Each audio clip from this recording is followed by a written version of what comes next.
classifications of computers. I know most of us didn't know what these classifications are. This day, you are about to learn what is supercomputers, mainframe computers, mini computers, workstations or servers, and microcomputers.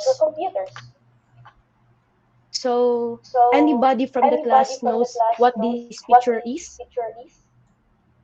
I guess it's all new to everyone, so let me discuss more. Supercomputers.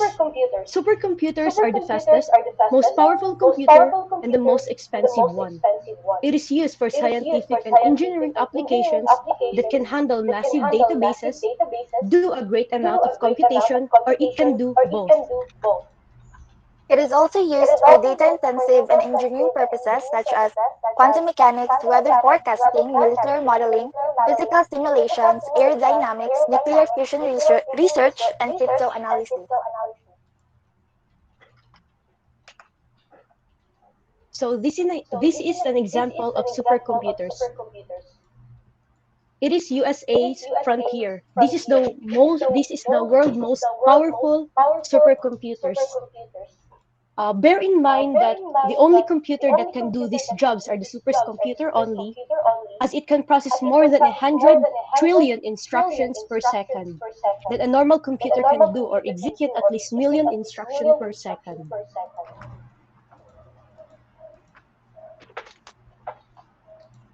Mainframe computers. Mainframe computers are large, powerful systems designed to handle massive amounts of input, output, and storage. A mainframe can also act as a server in a network environment. Each user accesses the mainframe resources through a terminal device. It can handle the millions of daily transactions associated with an airline, automobile, and hotel reservation systems. To say, to informally, mainframe computer is informally called as big iron. This computer is primarily used by large organizations for critical applications like bulk data processing for tasks such as censuses, industry and consumer statistics, enterprise resource planning, and large-scale transaction processing. So an example of this is banking, finance, healthcare, insurance, and many more. So, wala pa madi. The first mainframe computer was invented in the 1930s by Harvard scholar Howard Aiken, who popularized the name mainframe. His idea was to build a massive calculator for the solution of a set of nonlinear equations. Howard Aiken was an American physicist and a pioneer in computing, being the original conceptual designer behind IBM's Harvard Mark I computer.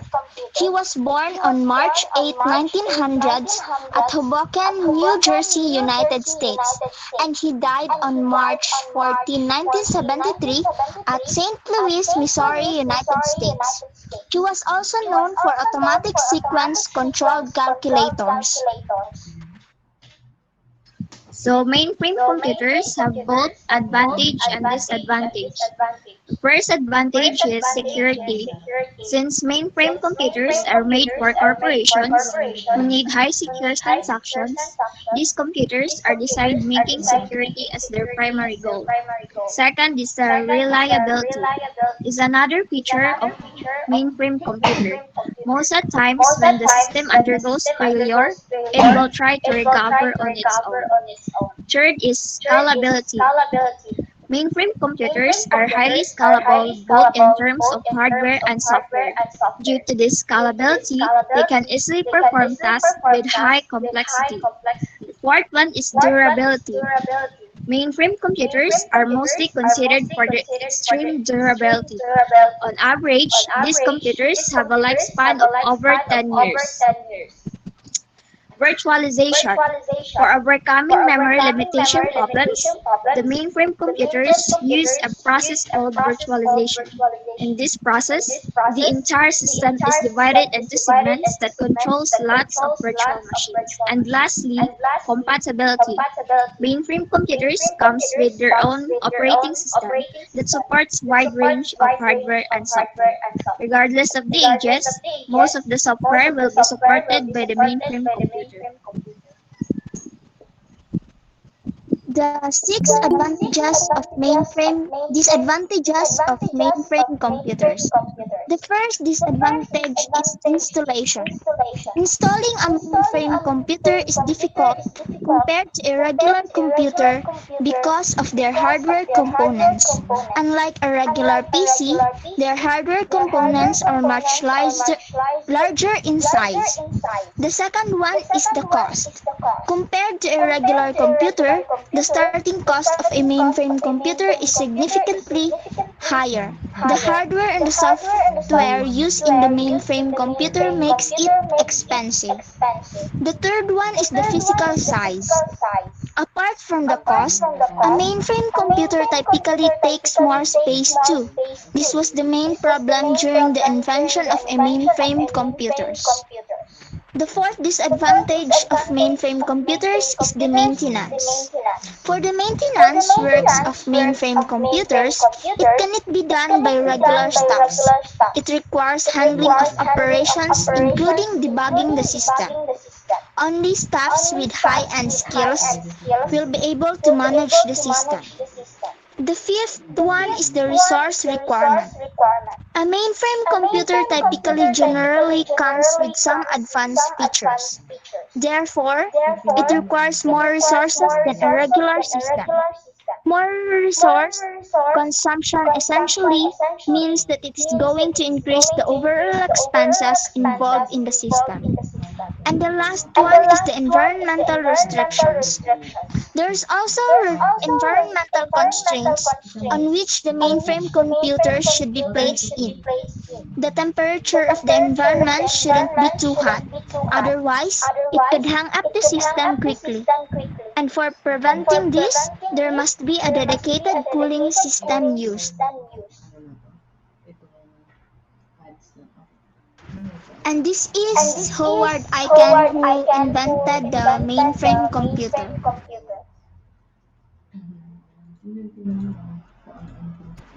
This is the example of mainframe computers.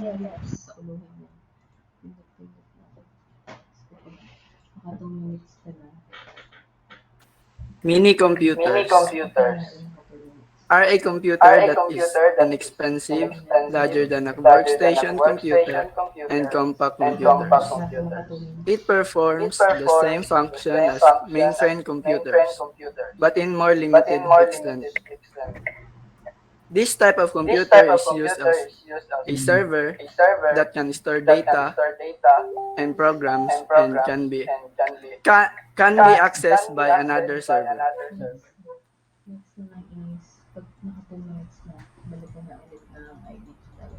This is the example of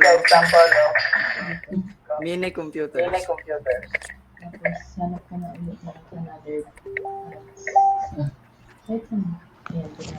Mid-range computers have been classed as the servers in the client-server model since 1990s. Today, the term mid-range implies that the computer or server supports a standard interface used in the local area networks (LAN) rather than a proprietary programming interface.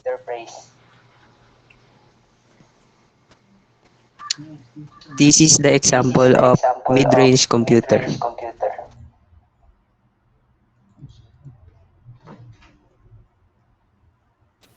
Workstation, a high performance computer system that is basically designed for a single user and has advanced graphics capabilities, large storage capacity, and a processing unit. A workstation is more capable than a personal computer, but is less advanced than server, which can manage a large network of replicable PCs or workstations and handle immense data processing and reporting tasks. So what's the difference between workstation and a mainframe? A workstation is a high-end personal computer. They are used primarily by a single person for computationally difficult work such as engineering or video editing. A mainframe is a large server that has multiple users logged into work on the data and run programs. It is more useful in large corporate and environments like in accounting or banking.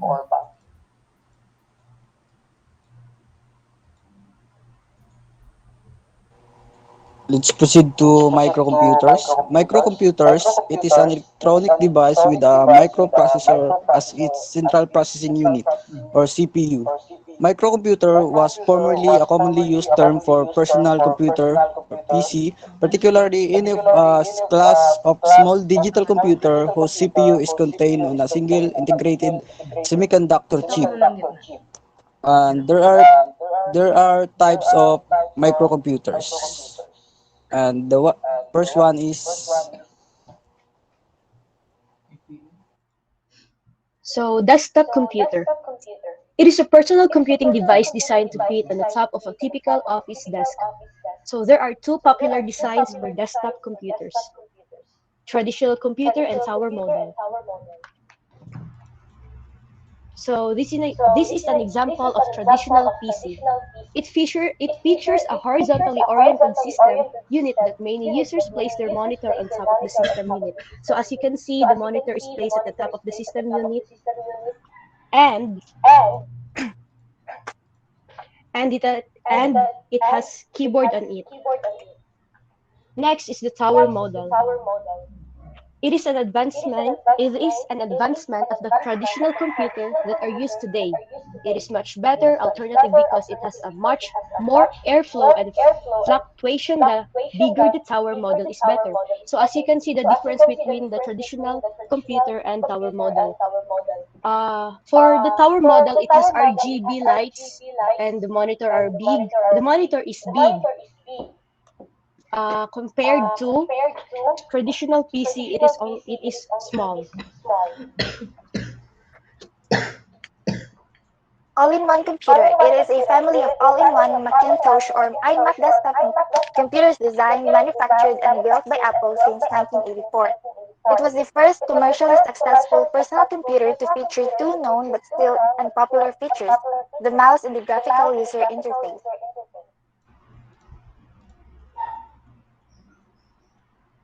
So this is an example of all-in-one computer.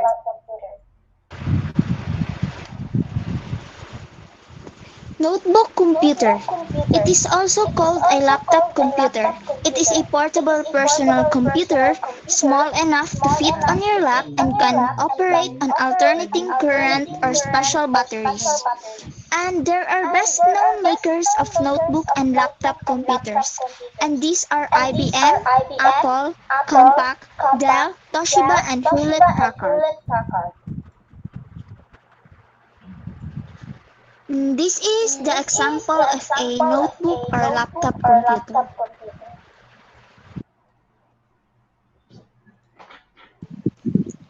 A wearable PC or a wearable computer is any small technological device capable of storing and processing data that can be worn on the body.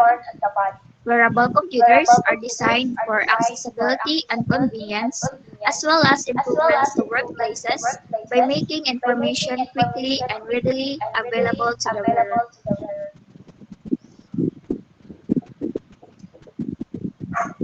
So as you can see in this slide, this is an Apple Watch, a smartwatch that includes most of the functionality of a computer or a cell phone, such as receiving text messages and setting reminders.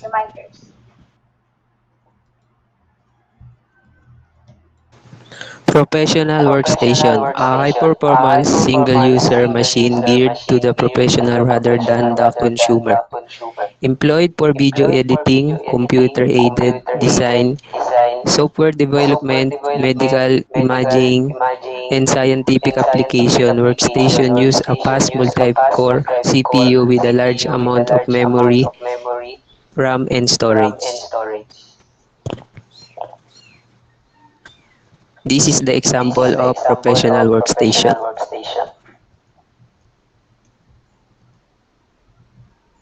Tablet PC. It is a portable computing tool that is as powerful as the modern computer. It doesn't require keyboard and it only uses digital pen called stylus and digital ink technology.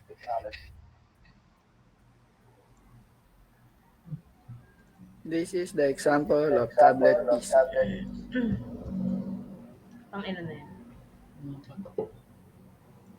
Handheld personal computers are the smallest computing device, small enough to fit in one hand. The screen on handheld computers are quite small, and the primary input are small keyboard or specialized keyboard. And this are the example of handheld computers.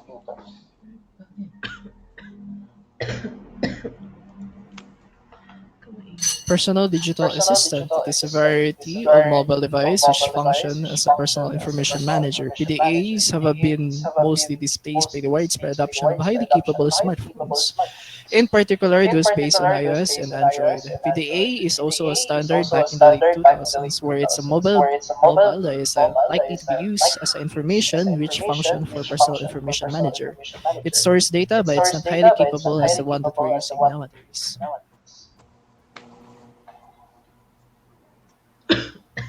This is an example of a PDA. Another example. Mobile devices. It is a small handheld device that has a display screen with touch input or a QWERTY keyboard and may provide user with telephonic capabilities. Mobile devices are used interchangeably, phones or tablets, throughout this document. So the mobile phones is an upgraded PDA, personal device assistant. It has a highly capable user interface that is usable for calling, texting, and even browsing through the web. So what's the difference between a mobile phone and a PDA? A personal digital assistant, or PDA in short, is a handheld mobile device used for personal or business tasks such as scheduling and keeping a calendar and address book information handy. Smartphones, on the other hand, handles these tasks as well, either through built-in functionality or apps. So PDA, less expensive than smartphone, lacked connectivity range of a smartphone, can be Wi-Fi enabled, no need for a wireless carrier, large screen than some smartphones, and manufacturer support has dwindled. So in smartphones are the most and pros and cons. More expensive than PDAs over the life of the device. Need a wireless data plan tied to a wireless carrier's network. Incredibly convenient apps exist for every function under the sun. Will be supported for and upgraded for years to come.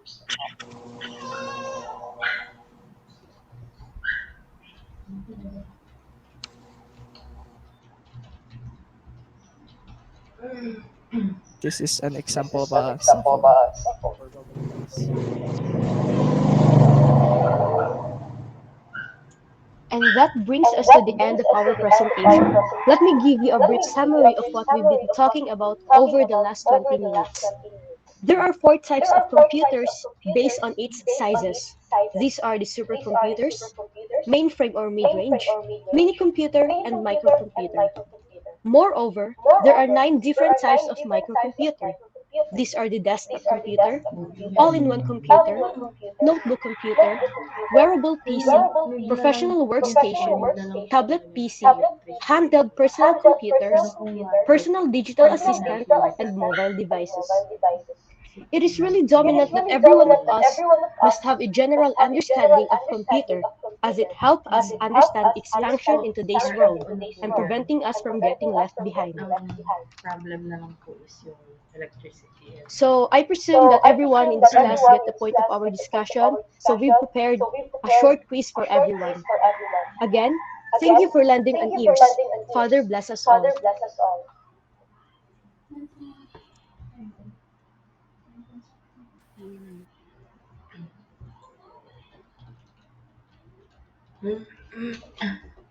Thank you, Group 3. By the way, class, I have posted the quiz for Group 3 on Google Classroom. Also, I think this is the link that Althea posted on our chat box.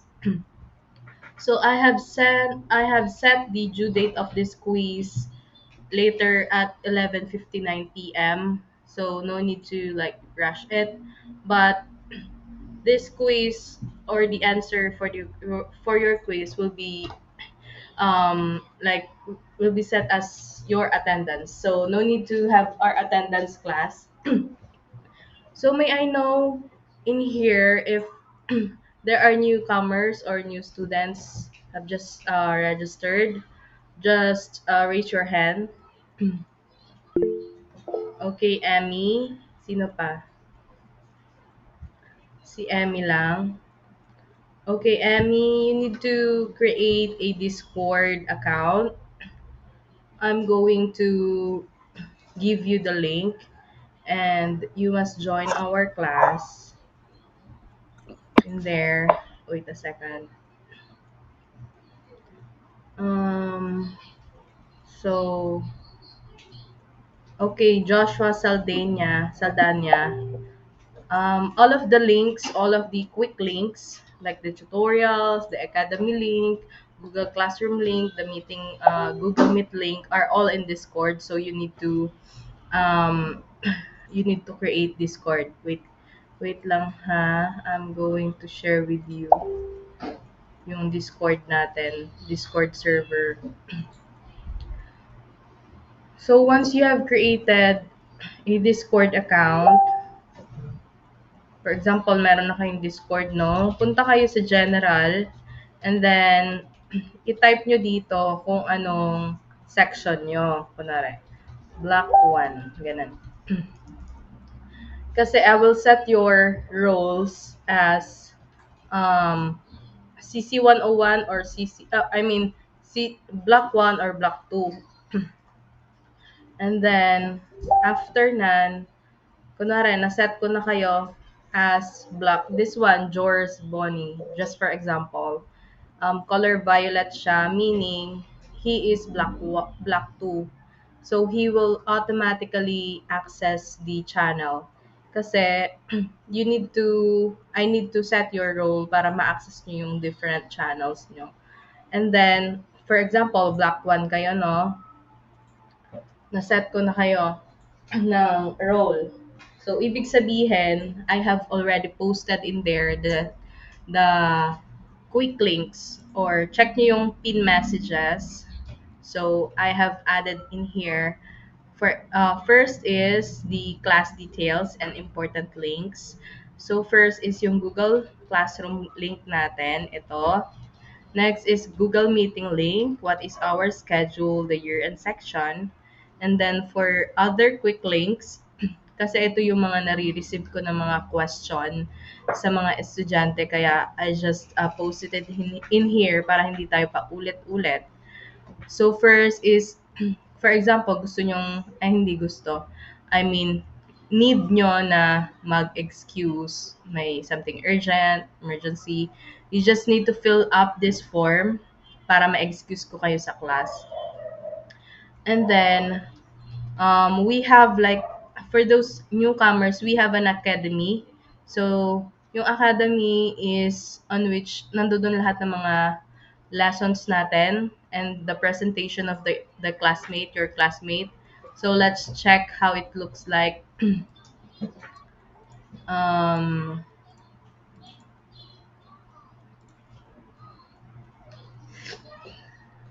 Dito sa iDigital Works Academy, I have like added introduction to computing block 1. So ito yung i-choose nyo, no?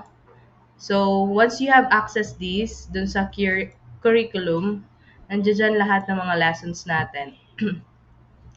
For example, yung lesson 1. The lesson 1 was reported by group 1. So their presentation was also in here and the class recorded class were uploaded in here. For those newcomers, you can answer the short quiz, but of course, yung total nyo will be deducted na kasi you're late. And then, lesson 2, same lang din. Wait a second. Doon sa ano natin, no, sa quick links natin. Yung iba kasi nakalimutan nila yung password nila. Ito yung link. And then this is the ma'am, paano mag-register dun sa academy. So just click this link, no? Nandito yung step by step na ano natin na tawag na instruction. So number 1, register as a new student. Click this link. Apps ito may mga screenshot na. Hindi na no need ng paulit-ulit na instruction, no? Tapos choose the subject and section you belong. Of course, block 1 tayo. Then click the start now button. Ito yan siya. Log into your account. Ito yung sinet nyo na username and password from number 1. And then after that, access your subject. So yan, meron na kayong access. And then, if you have any question, like may error sa inyong end, you can just chat me anytime. Or you can ask your classmate, yung mga dati nang naka-enroll. Or yung mga una nang na-enroll. Okay, so I think this one naman, doon sa mga bago, how to submit an assignment sa Google Classroom. Once you check your Google Classroom, no,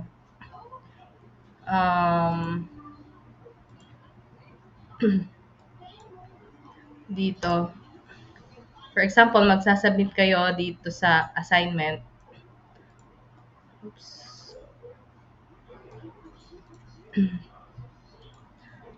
There is an option to like I think return or turn your assignment ba yun? Basta ganun yung yung term. Submit an assignment. Hindi siya submit kundi turn siya, turn or then after that, yung mga assignment natin, you need to be unique kasi meron siyang automatic na plagiarism checker. And also, hindi lang siya plagiarism checker sa mga iba niyong classmate, kundi plagiarism checker sa internet or sa Google. Kung meron kayong kinuhaan na article sa Google, then it will automatically detect it. So you need to rephrase it or create a paragraph for yourself. And then, yeah, I think that's all. Hello. Guys, I think that's all. Hello? Hello. Hello, ma'am. Yes. Mangayo daw si Joshua ng Google Classroom code po. Joshua, the link is already there in Discord, but I'll give it to you.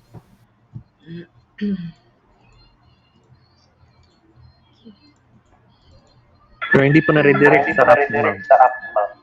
Ay, ganon. Sige, wait lang ha. Copy class code.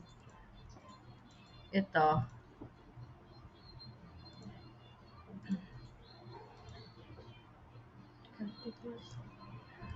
Okay na, Joshua? Okay na. Kita ko na. Sino pang may ibang question bukod sa sa quiz nyo ha? Don't forget your quiz. Answer it before 11:59. That will also serve as your attendance. And for those reporters, can you give me your name kahit sa Messenger or Discord so I can mark your quiz as perfect. Ganon din sa group 4 for Thursday. Be ready sa presentation nyo. And then your quiz must be on Google Forms and it should be multiple choice. Pakiset na din ang mga answer key para hindi na tayo mano-mano mag-check. Okay, sino pang may question? By the way guys, you need to open your questions now kasi I'm busy kasi kaya minsan medyo late ako mag-reply. Let me know if you have any question, concern, or others. Ma'am, ano po kasi wala po akong group kasi bago. Okay. So, Emmy de los Reyes, you need to, I think, join group 5 para meron kang allowance na mag-study ng iyong topic. Okay Group po. 5, pakisali si Emmy. Thank you. Thank you po, ma'am. Excuse me, ma'am. Yes, Intro to computing block po. Title, ma'am, no? Sa Google Classroom. Yes, black 1. Yes, Julius. Ma'am, good afternoon. Wala ko group code, ma'am. Sige, group 5 ka din. Group 4, ilan ba kayo? Ready na ba yung inyo? Pwede nyo isali si ma'am. Julius. Let me count. Ito to, ma'am. Wait a second, Julius ha. 6. Okay, sige. 7 po kami, ma'am. 7 na. Yung group 5, Seven. ilan pa? Meron pa dito natirang group 5. Ilan kayo? 5, ma'am. Ayun, sige. 6 na, Kasama ma'am. si Emmy? Add na si Emmy po. Okay, sige. Pakisali si Julius kasi yung group 4 kasi ano na sila? 7 na sila. So, Julius and Emmy sa group 5 kayo. Next Tuesday yon ha? Thank you, ma'am. Thank you din. Chat na lang sila, oo. Any questions, guys? Saan really isn't, ma'am? Hello, Kian. Ano yun? Asa gali isent tong members. Sa messenger lang or pwede dito sa chat box natin. Okay. Thank you. Thanks, Kian. Also, Emmy and Julius, please create the academy para meron kayong Yes, ma'am. access sa mga lessons. Para dun kasi sa academy, wait lang nga, i-share ko yung screen ko para meron kayong overview. Wait a second ha.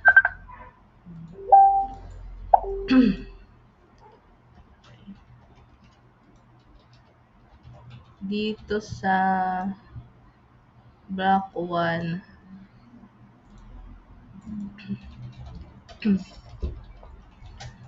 Once you have registered, just DM me. Then, kapag meron na kayong access, punta kayo sa lesson 1. Yes, ma'am. Then, right from there, dito sa pinakababa, yan.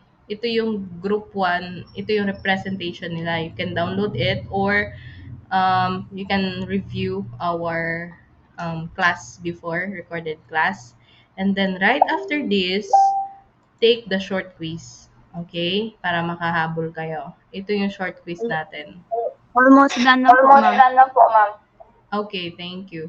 And then lesson number 2, computer generations. The presentation of group 2 was already in here. Ito, you can check it. But for the quiz, short quiz of lesson number 2, I haven't added it here. So maybe by the end of this day, I will find it and embed it here. And then para makahabol kayo up until lesson 3, and then also submit the short quiz for today. Okay, Julius and Emmy, all good? May question? Okay, ma'am. Okay. Wala na, ma'am. Okay. Salamat. Sige. Welcome. Yes, Krisnaline. Hi ma'am, sa group 4, pwede na mo isendaan na nga mo ang PPT and questionnaire in advance Yeah, kasi sure. ready naman gud siya last week. Sige, Krishna. Thank you.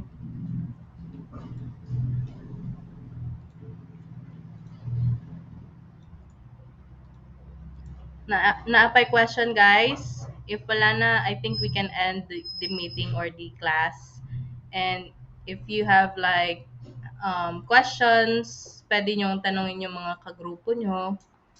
Yung discussion And po for kanina, presentation po. yes, Joshua, Yung medyo presentation kanina, nasa Google Classroom. yung presentation sa Google Classroom. Kanina ba, meron ba sa Google Classroom? Medyo hindi ko maklaro. Yung Please resend the presentation. presentation. Hindi Joshua. Yung presentation kanina would be added again sa Academy. Okay? After this class, I will... dito. Meron ka na bang access sa Academy, Joshua? Wala pa. Kaya wala pa akong laptop, ma'am. Sira pa yung laptop ko. You can use your phone. You need to, hindi naman necessary na laptop. You can use your phone. So, Or if presentation you're na on lang. phone, kahit yung presentation, Yes po, yung PowerPoint kanina ba, yung blue ang background.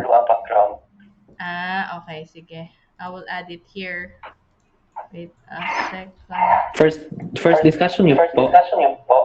Hindi po. Wait lang, ulitin ko sa'yo para sa'yo, From Joshua. the first discussion. Lahat ng discussion was published in here in Academy, Joshua. Again, for those newcomers, sa mga hindi naintindihan, hindi na gets, lahat ng materials natin, lahat ng mga recorded class natin, lahat ng quiz natin, except sa assignment, were post or published in here in Academy. So you need to create an account sa Academy. If you don't know how to use the Academy or don't know how to register in Academy, go to Discord. I have posted in the pinned comments how to register in Academy. Just follow the link or the procedures in the link. All good, Joshua? Yes, So, po. this is not the first lesson or this is not the first reporting. Tapos na ang group 1, tapos na ang group 2, tapos na ang group 3. Lahat ng mga PowerPoint or presentation nila was on each of the lessons sa baba. Again, after ng every lesson, short quiz yan. Okay, all good na, Joshua? Meron ka Or by pang the way, gusto ma'am, yung iklaro? first lesson pa, ma'am, yung pinaka-first until now na lang. Oo. Lahat ng simula nung Sa Google first Classroom. Google Classroom. Google Classroom kasi, Joshua, is hindi tayo makakaka-post ng like embedding. Alangan namang i-post ko dito yung mga lesson, no? Lahat tayo nakiki-cooperate kung saan yung mas maganda na learning system. Right? If you don't know how to use the lesson... Yung chapter 1, yung lesson, chapter 1.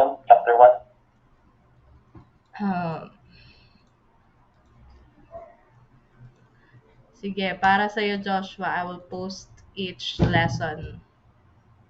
Yan. Lesson 1. Link na lang, ma'am, para Same lang naman yun eh.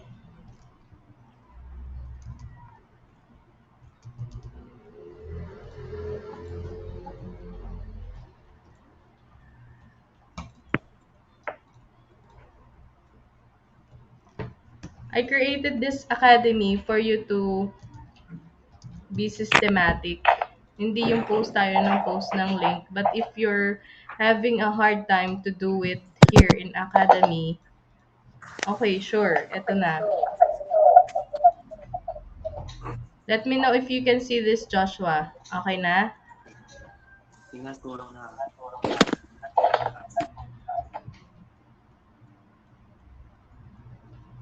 Okay na, Joshua? All good?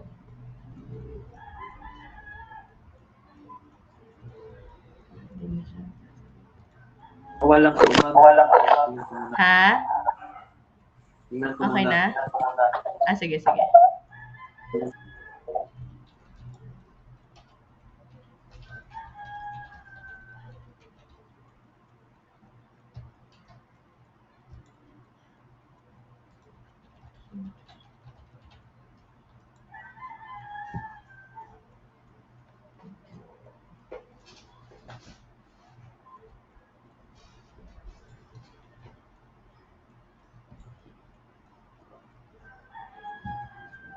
Bakit gusto niya merong ano?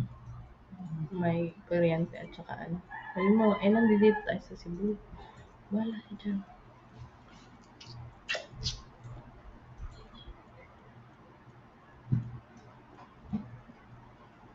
Wala nga eh.